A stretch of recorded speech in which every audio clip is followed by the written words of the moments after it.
Shalom saudara, renungan kali ini berjudul mengalami damai sejahtera. Lukas pasal 2 ayat 14, saya akan bacakan buat kita semua. Lukas 2 ayat 14 dikatakan kemuliaan bagi Allah di tempat yang maha tinggi dan damai sejahtera di bumi di antara manusia yang berkenan kepadanya.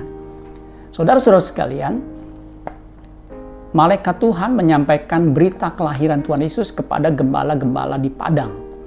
Ketika malaikat Tuhan menyampaikan berita kelahiran Tuhan Yesus, tiba-tiba muncul bala tentara sorga yang begitu besar.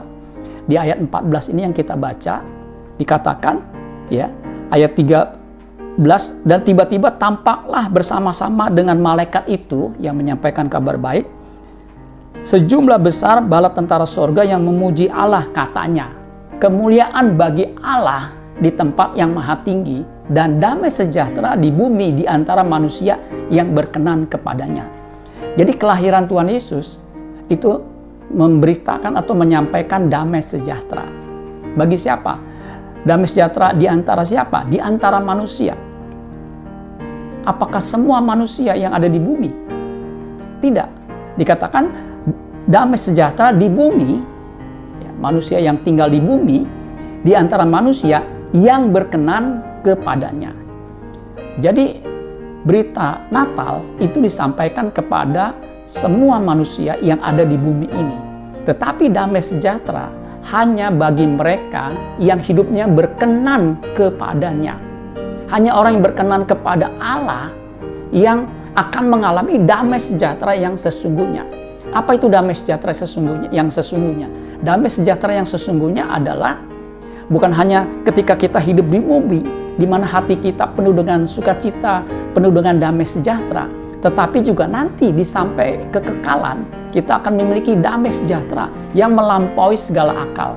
Dan damai sejahtera itu hanya diberikan di antara manusia yang berkenan kepadanya, kepada Allah Bapa di sorga.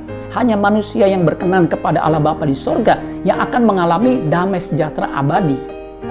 Bagaimana kita bisa berkenan kepada Bapa di sorga? Hanya orang yang percaya Yesus sebagai Tuhan dan Juru Selamat, kemudian mengenakan kehidupannya di mana Yesus hidupnya berkenan kepada Bapa di sorga. Ketika Yesus dibaptis, ada suara yang mengatakan, inilah anakku yang kukasihi, kepadanya lah aku berkenan.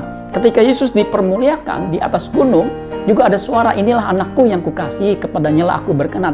Jelas, contoh model manusia yang berkenan kepada Allah itu adalah Tuhan Yesus sendiri. Dan kalau kita mau berkenan kepada Allah, kita harus mengikuti kehidupan Tuhan Yesus. Tuhan Yesus mempunyai kehidupan atau filosofi, makananku ialah melakukan kehendak Dia yang mengutus aku dan menyelesaikan pekerjaannya. Jadi ketika orang melakukan kehendak Bapa di sorga seperti Kristus, itulah orang yang berkenan kepada Allah. Nah, kalau saudara ingin menjadi orang yang berkenan kepada Allah, ikutilah teladan Kristus Tuhan kita. Selamat Natal, selamat Tahun Baru, Tuhan Yesus memberkati. Sola Gracia.